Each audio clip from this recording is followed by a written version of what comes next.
जय हिंद दोस्तों, आज हमारे साथ हैं परम आईएएस के इकोनॉमिक्स के फैकल्टी सुमित सर। तो सुमित सर से हम जानने का प्रयास करेंगे कि आगामी जो 70 बीपीएससी का पीटी एग्ज़ाम होना है, जिसमें छात्र इकोनॉमिक्स सेक्शन को लेकर के काफ़ी परेशान रहते हैं। तो सर, सबसे पहले आपका स्वागत है हमारे चैनल रिजल्ट मास्टर में। धन्यवाद, बहुत बहुत धन्यवाद आपका। सर, सबसे पहले आप ये बता दीजिए कि इकोनॉमिक्स सेक्शन इतना डिफ़िकल्ट स्टूडेंट को क्यों लगता है? देखिए, इकोनॉमिक्स तो एक तो थोड़ा डिफ़िकल्ट है भी, हिस्ट्री पॉलिटी तो है नहीं, थोड़ा डिफ़िकल्ट है। लेकिन अगर एक बार आप अच्छे समझ पाएंगे चीज़ों को अगर, तो उसमें बहुत मज़ा आएगा इकोनॉमिक्स पढ़ने में। अच्छा। तो इकोनॉमिक्स मतलब थोड़ा डाटा बेस है, थोड़ा कॉन्सेप्ट उसमें ट्रिकी टाइप का कॉन्सेप्ट उसमें क्लियर नहीं है। लेकिन अगर आप एक बार चीज़ों को समझ पाएंगे, न्यूज़पेपर्स लगातार पढ़ेंगे, उससे अपडेट रहेंगे, तो बहुत ईजी लगेगा, बहुत मज़ा आएगा पढ़ने में, मज़ा आता है। अच्छा सर, इकोनॉमिक्स का वो कौन सा महत्वपूर्ण सेक्शन है, अगर उनको कर लिया जाए तो 70 बीपीएससी में इकोनॉमिक्स का सारा क्वेश्चन लगभग में बन जाए? देखिए, कुछ टॉपिक है बीपीएससी के लिए, चाहे किसी पीसीएस के लिए, जो बहुत इंपॉर्टेंट है। पहले तो आपको बेसिक्स जानना बहुत ज़रूरी है इकोनॉमिक्स में, कि माइक्रो इकोनॉमिक्स क्या है, मैक्रो क्या है, टाइप्स ऑफ इकोनॉमिक्स क्या है, समाजवादी, उसके बाद मिश्रित अर्थव्यवस्था क्या है, पूंजी, ये सारा चीज़ ब्रांचेज ऑफ इकोनॉमिक्स पर। लेकिन इस सब के अलावा अगर इतना आपको पता है तो नेशनल इनकम बहुत ज़रूरी है, जिसमें हम लोग जीडीपी, जीएनपी, एनएनपी सारा चीज़ पढ़ते हैं। बिल्कुल। उसके बाद हम लोग मॉनेटरी पॉलिसी, जो आरबीआई जिसको repo rate, reverse repo rate, सारा चीज़ देखेंगे। इन्फ्लेशन बहुत ज़रूरी है, महंगाई जिसको आम भाषा में हम लोग बोलते हैं। बैलेंस ऑफ पेमेंट देखना पड़ेगा, चीज़ें हैं। फिजिकल पॉलिसी भी, राजकोषीय नीति, ये सारा चीज़। और इस सब चीज़ जब कॉन्सेप्ट आपको पता हो जाएगा, उसके बाद जब आप बजट पढ़ेंगे, उसके बाद इकॉनमी सर्वे पढ़ेंगे, बिहार का बजट पढ़ेंगे, बिहार की इकॉनमी सर्वे पढ़ेंगे, तो बहुत आसान लगेगा। और मैं दावे के साथ कह सकता हूँ कि अगर 10 क्वेश्चन इकोनॉमिक्स से पूछ रहा है, तो अगर आप इतना टॉपिक जो मैंने अभी बताया 6-7 टॉपिक, अगर इतना आप कर लें तो 5-6 सवाल, 7 सवाल ईजिली आप हैंडल कर सकते हैं एग्ज़ाम में। अगर आप थोड़ा वो दिमाग लगाएंगे तो आप 8-9 भी जा सकते हैं एग्जाम। जी। अच्छा सर, इकोनॉमिक्स के लिए क्या एनसीईआरटी भी पढ़ना ज़रूरी है? हाँ, देखिए, एनसीईआरटी एकदम जरूरी है किसी भी एग्ज़ाम के लिए, और कोई भी सब्जेक्ट हो, इकोनॉमिक्स ही नहीं, हिस्ट्री हो, ज्योग्राफी हो, पॉलिटी हो, सारे सब्जेक्ट के लिए मतलब एनसीईआरटी बहुत ज़रूरी है। इकोनॉमिक्स में अगर आप 11th एनसीईआरटी पढ़ रहे हैं, माइक्रो उतने ज़रूरी नहीं है पढ़ना, लेकिन अगर मैक्रो पढ़ रहे हैं, जिसमें और इंडियन इकोनॉमी एक आती है बुक 11th क्लास की, थोड़ी मोटी है, इतना अगर समझ पढ़ ले रहे हैं तो बहुत ज़रूरी है, बहुत मज़ा आएगा। और देखिए, सारा मेन बात यह है कि बच्चा को टफ़ क्यों लगता है। टफ़ लगने के पीछे भी एक कारण है कि बच्चे पढ़ना नहीं चाहते इकोनॉमिक्स। उनको मज़ा आता है हिस्ट्री में, उनको मज़ा आता है ज्योग्राफी में, उनको मज़ा आता है पॉलिटी में, आसान है। जब जो भी बच्चे इसको पढ़ रहे हैं, समझिए, उनको जाकर पूछिएगा, बहुत उनको अच्छा लगेगा पढ़ने में। तो मैं एक बोलूँगा कि जो भी इस बार एग्ज़ाम देने वाले हैं, अगर वो ये 5-6 topic, national income, monetary policy, inflation, physical policy, unemployment, poverty, अगर ये सब, बजट सर्वे बहुत ज़रूरी है। अच्छा। अगर इतना कर रहे हैं तो काम हो जाएगा इकोनॉमिक्स का हम लोग का। सर, बजट और इकोनॉमिक्स सर्वे को तैयार करने का बेस्ट मेथड क्या होना चाहिए? देखिए, पहले तो आपको कॉन्सेप्ट पता होना चाहिए कि भाई, अगर कोई पूछे कि राजकोषीय घाटा इतना आ गया, इतना % है जीडीपी का, चाहे राजकोषीय इतना अमाउंट में बता रहा है, तो वहीं याद करना और समझ कर याद करने में बहुत अंतर है। याद करेंगे, हो सकता है 2 दिन बाद, 3 दिन बाद भूल गए। लेकिन अगर आपको एक कॉन्सेप्ट पता होगा कि भाई फिजिकल डेफिसिट क्या होता है, प्राइमरी डेफिसिट क्या होता है, इफेक्टिव डेफिसिट क्या होता है, अगर कॉन्सेप्ट पता है तो डाटा आपको याद हो जाएगा, आसानी से याद हो जाएगा। अच्छा। जी। तो दोस्तों, ये था इकोनॉमिक्स सेक्शन से रिलेटेड जो भी सर बताएं हैं, अगर उनको आप फॉलो करते हैं तो शायद इकोनॉमिक्स में जो भी प्रॉब्लम आता है वो आपका दूर हो जाएगा। सर, सबसे पहले आप ये बताइए कि जो भी बीपीएससी के एस्पिरेंट है, जो 70 बीपीएससी का एग्ज़ाम देने वाले हैं, उसके लिए सब ये जो एसडीएम बैच है आप लोगों ने लॉन्च किया, कितना ज़्यादा ये मतलब वरदान साबित होगा उसके लिए? देखिए, इसमें एक ही सबसे महत्वपूर्ण बात है कि अब 50 दिनों का समय लगभग बचा हुआ है, जिस समय आप कोई स्ट्रैटेजी फॉलो कर सकते हैं। तो सबसे बेस्ट तरीका रहेगा इस समय वही स्ट्रैटेजी फॉलो करें जो कि जिनका अक्सर प्रीलिम्स निकलता है, या फिर जो लोग सेलेक्टेड ऑफिसर्स हैं जिनको हम लोग पहले मार्गदर्शन किए हैं, उनका जो तरीका है वही तरीका से आप लोग भी अगर तैयारी करेंगे तो क्लियर होगा आप लोगों का भी। अगर आपको प्रीलिम्स में कठिनाई होती है तो कैसे, उनका क्या तरीका होता है, जिनको हम लोगों ने ऑलरेडी क्लियर कराया है पहले।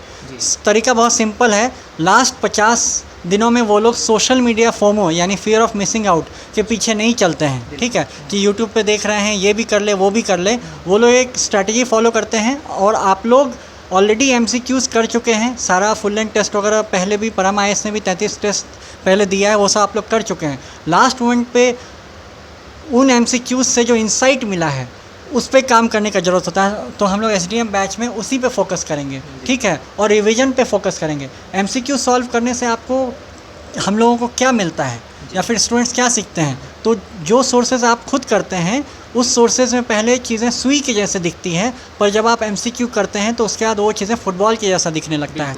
तो अगर लास्ट के 50 दिनों में अगर हम लोग आपको सारा कंटेंट में छांट के बता दें कि ये सारी चीज़ें बहुत इंपॉर्टेंट हैं, यानी कि हम खुद आइडेंटिफाई करने में आपकी मदद अगर कर दें, ये जो लोग कॉन्फिडेंट हैं उनके लिए वो तो खुद ये कर लेते हैं, पर जिनका प्रीलिम्स में थोड़ी कठिनाई रहती है, थोड़ा सा से रुक जाता है, उनको हम लोग मदद कर देंगे और लास्ट मोमेंट पे कहीं से मदद लेने में हिचकिचाना नहीं चाहिए, ठीक है। और इसके लिए हम लोग शेड्यूल भी बनाए हैं, वो शेड्यूल एकदम साइंटिफिक तरीके से है। हम लोग नॉन लीनियर तरीके से हम लोग रिवाइज़ करवाएंगे।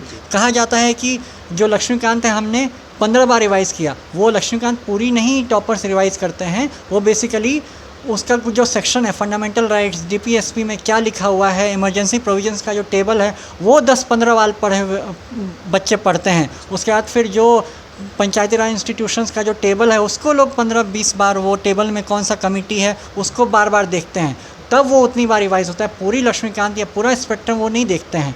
जो सेक्शन से MCQs आ रहे हैं ये बेसिकली PYQs से पता चल जाता है। और दूसरी बात है कि आप लोगों को समझना होगा कि जब नोटिफिकेशन प्रेस रिलीज़ आया कि 1900 से ज़्यादा सीटें हैं तो क्या बदलाव आ गया, आप में क्या बदलाव आया, तो हमने स्टूडेंट से बात किया, अब उनमें घबराहट बढ़ गया है। ओवरऑल क्या बदलाव आया, तो प्रोबेबिलिटी अब बदल गई, ठीक है, सिलेक्शन होने का क्या रेशियो है वो अब बदलेगा, पर साथ साथ अब गलती करने का भी चांस अब रिस्की हो गया। मतलब कि अब आप उन सेक्शन से गलती नहीं कर सकते हैं, वो स्टैंडर्ड सोर्सेज से गलती नहीं कर सकते हैं जो सोर्सेज सब लोग पढ़ते हैं।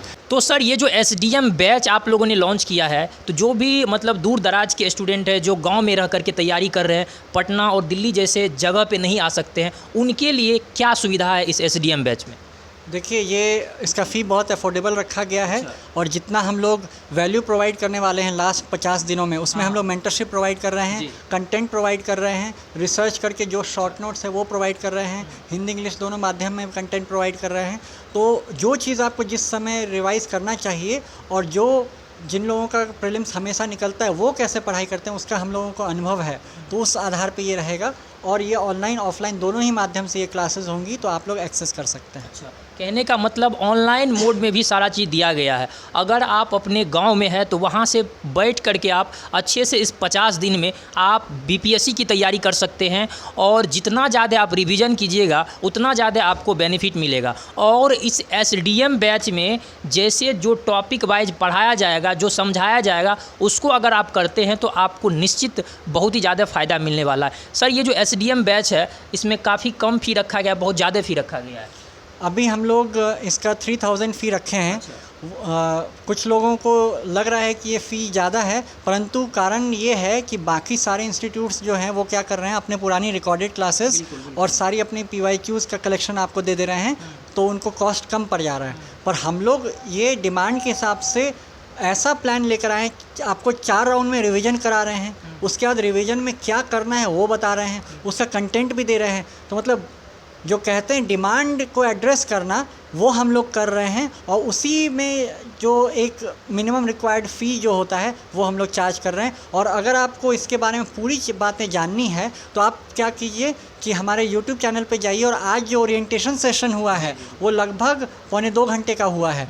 तो वो सेशन जब अगर आप अटेंड कर लेते हैं तो फिर आपको बहुत, अगर इस छोटे से वीडियो में आपको कुछ चीज़ें नहीं क्लियर होती, जैसे टॉपिक लिस्ट, फिर आपको क्या कंटेंट मिलेगा, ये सब चीज़ें उसमें बहुत अच्छे से बताया हुआ है, तो आप लोग रेफ़र कर सकते हैं। तो जो भी BPSC के एस्पायरेंट है, हम भी अभी सर के पास बैठ कर के जो भी सर बनाए हैं उन सारी चीज़ों को देखें, और हम बार ऐसा हम देखें, और आप इतना अच्छा से एक्सप्लेन किए, हमको लगता है अगर इनको अच्छे से कर लिया जाए तो शायद ही कोई क्वेश्चन होगा जो छूट जाएगा, क्योंकि आपने तमाम जो भी टॉपिक्स होता है अंदर तक गहराई से जा कर के उनको इसमें ऐड कर दिया है। तो अगर उनको करवा देते हैं आप तो सफलता लगता है बहुत नज़दीक है, अगर विद्यार्थी उसको फॉलो करे तो। क्या सर? बिल्कुल, हम लोगों ने डिज़ाइन ही ऐसे किया है कि इसमें बच्चों को कम समय में मैक्सिमम बेनिफिट हो और उसका ख्याल रखा जाएगा। पूरी टीम इसमें लगी हुई है, फैकल्टी की जो टीम है बहुत वेल एक्सपीरियंस्ड है, उन्होंने कम समय में भी चीज़ों को डिलीवर किया है और साथ ही कंटेंट टीम भी दिन रात आपके लिए कंटेंट पे काम कर रही है। और आप अगर थोड़ा कम भी मोबाइल चलाएं और हमारा ये अगर प्रोग्राम अगर फॉलो कर लेते हैं और ये 4 राउंड अगर आप रिवीजन कर लेते हैं, इसमें हम लोग आपको करंट अफेयर्स वगैरह सबसे भी अपडेट कर देंगे, तो आप चाहें तो अपने वीक एरियाज़ को आइडेंटिफाई करके या फिर हमारे मदद से आइडेंटिफिकेशन करवा के और फिर उसके बाद आप अगर अपना रूम बंद करके और मोबाइल में सिर्फ परम IAS का ये वाला कोर्स लेकर अगर सिर्फ तैयारी करना चाहते हैं तो भी मैं आपको दावे के साथ कह सकता हूं कि आपका सफलता जो है सुनिश्चित हम लोग कर देंगे। जी जी। तो जो भी स्टूडेंट है, चाहे वो पटना में रह करके तैयारी कर रहे हो, चाहे वो घर से तैयारी कर रहे हो, गांव से रह करके तैयारी कर रहे हो, अगर आपको SDM बैच ज्वाइन करना है तो डिस्क्रिप्शन बॉक्स में जो भी डिटेल होगा उसको हम डाल देंगे। और परम IAS आकर के अगर ऑफलाइन ज्वाइन करना है तो यहाँ पर आकर के आप इंस्टीट्यूट में सर से मिल करके आप ज्वाइन कर सकते हैं, जो भी वहाँ पे है उनसे मिल करके आप ज्वाइन कर सकते हैं। उसके बाद अगर ऑनलाइन लेना है तो नंबर दिया जाएगा डिस्क्रिप्शन बॉक्स में, आप उस नंबर पे कांटेक्ट करके आप ऑनलाइन भी सब्सक्रिप्शन ले सकते हैं और इस SDM बैच को ज्वाइन कर सकते हैं। तो जो भी BPSC एस्पिरेंट है उनको आप ज़्यादा से ज़्यादा इस वीडियो को शेयर कीजिए और कमेंट बॉक्स में कमेंट कीजिए कि आपको किस तरह का मदद चाहिए। परम IAS की टीम आपके लिए हर हमेशा तैयार है। जो भी आपके सामने परेशानी आएगी उनका समाधान किया जाएगा और जहां तक हो सके इस SDM बैच से जुड़ने का आप प्रयास करें, आपको बहुत ही ज़्यादा फ़ायदा मिलने वाली है। और जो भी अदर स्टूडेंट है उनको भी आप बोलिए कि SDM बैच ज्वाइन करें, बहुत ही ज़्यादा इसमें आपको फ़ायदा मिलने वाली, क्योंकि यहाँ पे जो भी फैकल्टी है आपको पुराना वीडियो नहीं मिलेगा, सब कुछ नया मिलने वाला है। जो भी मेहनत होगा नया और नया ऊर्जा के साथ आपको किया जाएगा और ये आपके एग्ज़ाम के लिए काफ़ी हेल्पफुल होगी।